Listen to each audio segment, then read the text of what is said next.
Hello students, कैसे हैं आप सब? आई होप सब अच्छे हैं, बढ़िया हैं। आज अपने पास क्लास में बिजनेस स्टडीज का जो आपका सेकेंड पार्ट है, उसका फर्स्ट चैप्टर है आपका फाइनेंशियल मैनेजमेंट पार्ट टू।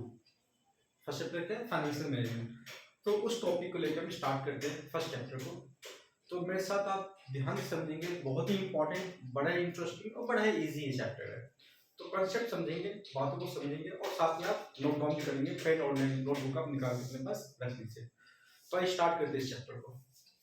क्या है चैप्टर हमारा? Financial management. लिखेंगे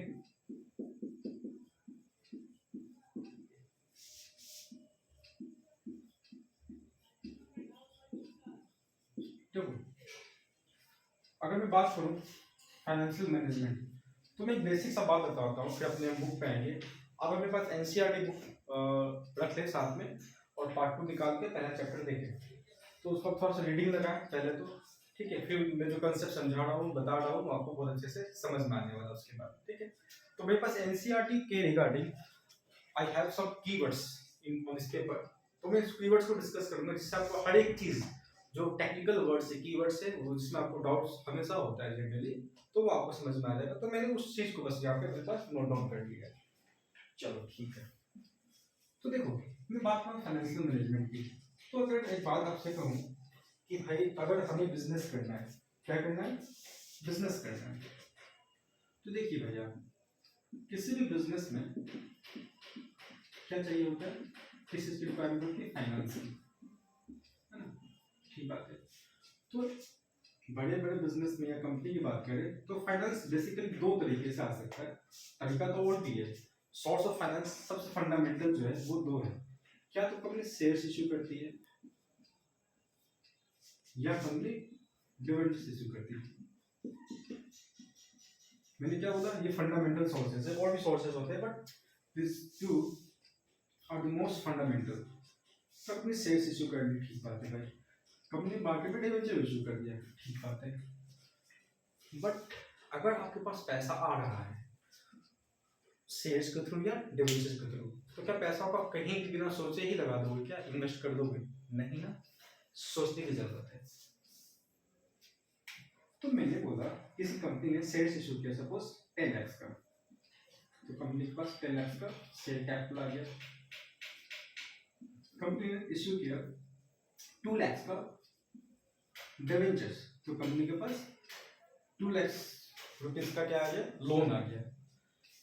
पैसा ये भी आया कंपनी के पास, पैसा ये भी आया, अमाउंट ये भी है, अमाउंट वो भी है भाई। सॉरी, ये पैसा कंपनी के क्या कहलाएगा? Share capital. और ये पैसा क्या कहलाएगा कंपनी के लिए? लोन कहलाएगा। पैसा हमारे पास अवेलेबल है, बट हमें इस पैसे पे, इस अमाउंट पे बाद में शेयर होल्डर्स को क्या पे करना है? डिविडेंड पे करना है। डिविडेंड्स पे क्या पे करना है भाई? इंटरेस्ट पे करना है।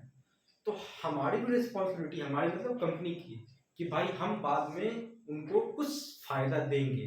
तो फायदा तो आप तब दे पाओगे ना जब आप कुछ अर्न करोगे, कुछ आप पैसा बढ़िया कमाओगे, ताकि उनको भी फायदा हो, आपकी कंपनी को फायदा हो, आपके एम्प्लॉइज जो कंपनी में एम्प्लॉइज उनको भी फायदा हो।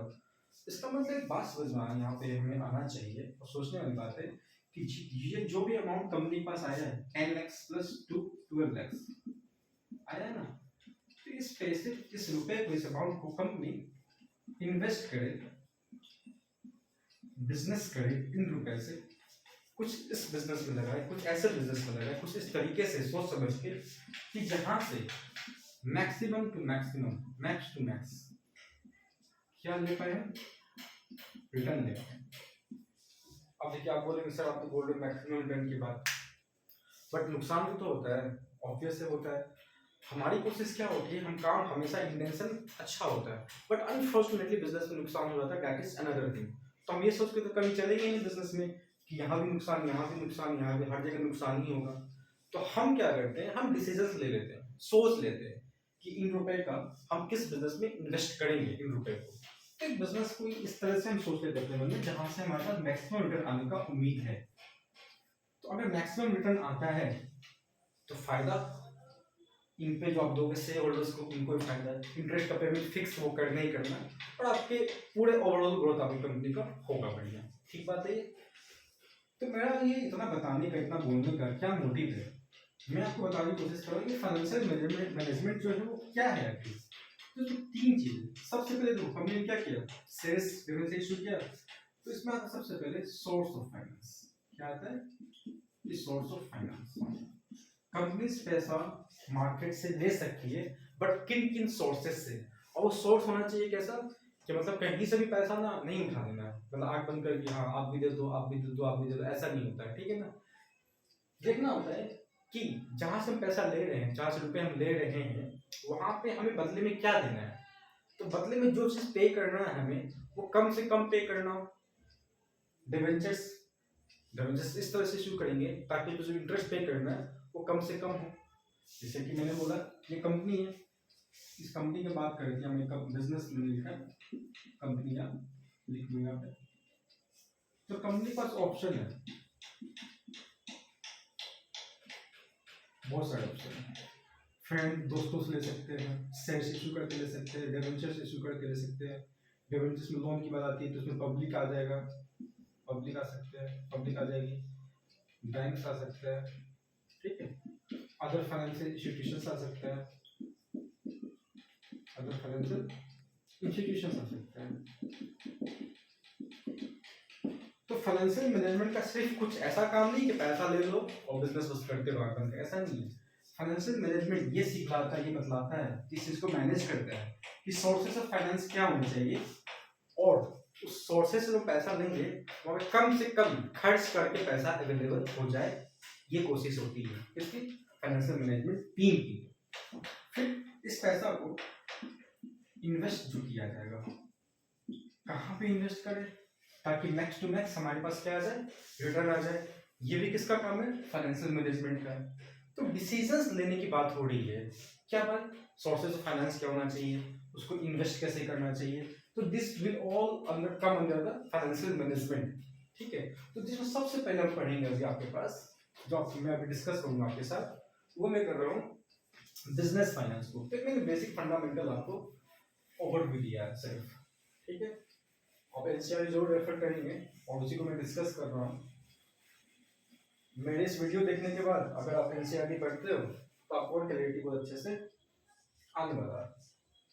चलो, तो फाइनेंशियल मैनेजमेंट के अंदर सबसे पहला जो आपका टॉपिक है बिजनेस फाइनेंस। क्या है भाई, बिजनेस फाइनेंस।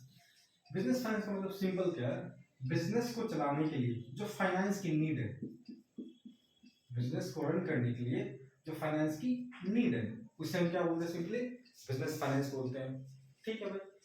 तो बिजनेस को फाइनेंस की जरूरत है भाई। अब सवाल उठता है कि फाइनेंस की जरूरत क्यों है, व्हाई बिजनेस नीड फाइनेंस। तो बहुत सारे काम होते हैं बिजनेस में, है ना। तो मैं कुछ टेक्निकल वर्ड लिख रखा है जो कि एनसीईआरटी में, इसलिए मैंने इस चीज को लिखा है, तो आपको मेंशन करना जरूरी है आपके एग्जाम में। तो मैं उस चीज को डिस्कस कर देता हूँ आपके साथ। तो बड़े फंडामेंटल चीज है। तो सबसे पहले बात होता है कि किस चीज के लिए एस्टेब्लिश करना बिजनेस को। सबसे पहले बात तो यही है, बिजनेस को क्या करना है, एस्टेब्लिश करना है, स्थापित करना है। तो आपको क्या चाहिए, रुपए की जरूरत है। जब आप एस्टेब्लिश कर दोगे तो बिजनेस को फिर रन करना है, बिजनेस को आपको चलाना भी है। और क्या हमारे पास एनसीईआरटी में रखा है, तो देखो एस्टेब्लिश कर लिया, बिजनेस को चलाने लगे, तो हमारा बिजनेस चलने लगा है, ठीक है। तो अब बात आ सकता है थोड़ा सा बिजनेस को एक्सपेंशन करना हो, बढ़ाना हो। और एक चीज आ सकता है डाइवर्सिफाई। क्या सकता है भाई सर, डाइवर्सिफाई। डाइवर्सिफाई का मतलब क्या है, आप एक तरह का बिजनेस कर रहे थे और आप अलग बिजनेस में भी इन करना चाहते हैं, तो उस चीज के लिए फाइनेंस की जरूरत होगी, ठीक है बात। और क्या जरूरत हो सकता है हमारे पास, एसेट्स वगैरह परचेस करने के लिए। एसेट्स में क्या सकता है, एसेट्स में क्या सकता है, मशीन वगैरह। आप प्रोडक्शन कर रहे हैं, आपको और मशीन की जरूरत है, ठीक है। गुडविल के लिए, किसी का बहुत बड़ा बिजनेस है, आप उसको परचेज करना चाहते हो और उस बिजनेस का बहुत बड़ा मार्केट में नाम है, तो नाम है और उस बिजनेस को परचेज करना चाहते हो, तो उसके लिए तो फाइनेंस की जरूरत होगी नहीं, और बहुत बड़ा फाइनेंस चाहिए वो तुम्हें, है ना। तो गुडविल के लिए, पैटेंट्स के लिए, ये सब कुछ परचेज करने के लिए किसी की जरूरत है, फाइनेंस की जरूरत है। और क्या क्या जरूरत है भाई, किस किस चीज की जरूरत है, रॉ मटेरियल परचेज करने के लिए, ये सब आपको याद करना होगा समझने के साथ, इसलिए मैं लिख दे रहा हूँ। सैलरीज पे करने के लिए, है ना, कैश कलेक्ट करने के लिए फ्रॉम कस्टमर्स, कैश कलेक्ट करने के लिए किससे भाई, फ्रॉम कस्टमर्स। इसको समझ लो, सपोज आपने सेल किया था किसी कस्टमर को, आपकी कंपनी यहाँ पे आपने सेल किया था क्रेडिट पे किसी को, सपोज 1,00,000 रुपए का गुड्स सोल्ड किया था। अब आप क्या कर रहे हो, स्टाफ को भेज रहे हो फॉर कैश कलेक्शन, किस काम के लिए, कैश कलेक्ट करने के लिए। तो स्टाफ कर जाएगा बाइक से या 4 व्हीलर से, तो जाने पे खर्च लग रहा है ना पेट्रोल या डीजल का। गाड़ी तो पेट्रोल खाएगा, इंसान भी तो कुछ खाएगा, वो जो स्टाफ गया वो भी तो कुछ बोलेगा कि भाई हमें भी कुछ चाहिए, काफी दूर जा रहे तो भूख लग जाएगा, है ना, तो उनके लिए कुछ पैसा। तो मतलब कैश कलेक्शन फ्रॉम कस्टमर्स, इस काम के स्टाफ को कहीं भेज रहे हैं तो वहां भी तो खर्च लग रहा है, इसके लिए पैसा चाहिए, है ना। तो these are the basic requirements of a finance for a business.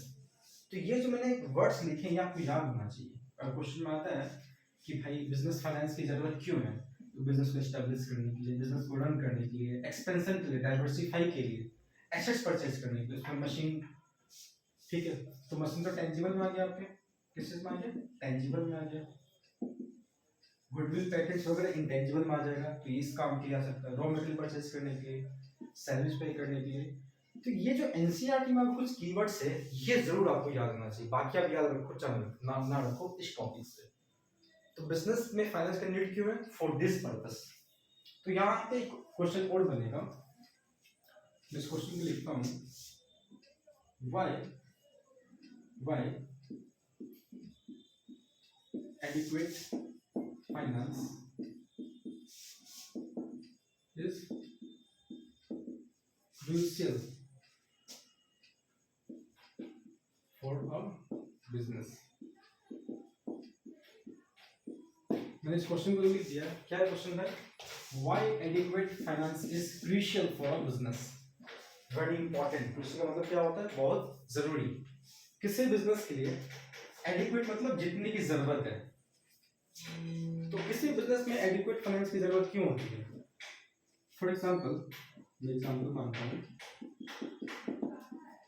कि मेरे पास है 50,000 रुपये, बट मेरे बिजनेस को चाहिए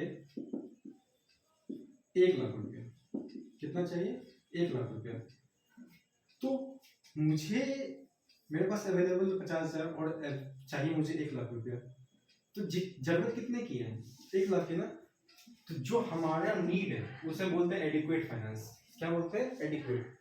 तो देखो जिस समय आपको जितने की जरूरत है अगर वो अवेलेबल नहीं है तो आपको जो बिजनेस अपने अपने तरीके से करना है वो बिजनेस आप नहीं कर पाओगे, है ना। तो इन कामों के लिए, इन चीजों के लिए, इतने काम करने के लिए आपको फाइनेंस की जरूरत तो है, but what kind of finance, kind तो कहना गलत होगा, how much finance, adequate. Adequate मतलब क्या, जो बिजनेस आप जिस समय करने जा रहे हो और जितने की जरूरत है उस पार्टिकुलर समय में। तो मैंने एग्जांपल लिया 1,00,000 की जरूरत है, तो उस समय में 1,00,000 इज योर एडिक्वेट फाइनेंस। अगर वो नहीं होगा तो आज जो बिजनेस चाह रहे हो, जिस तरीके से चाह रहे हो, वो बिजनेस आप नहीं कर पाओगे।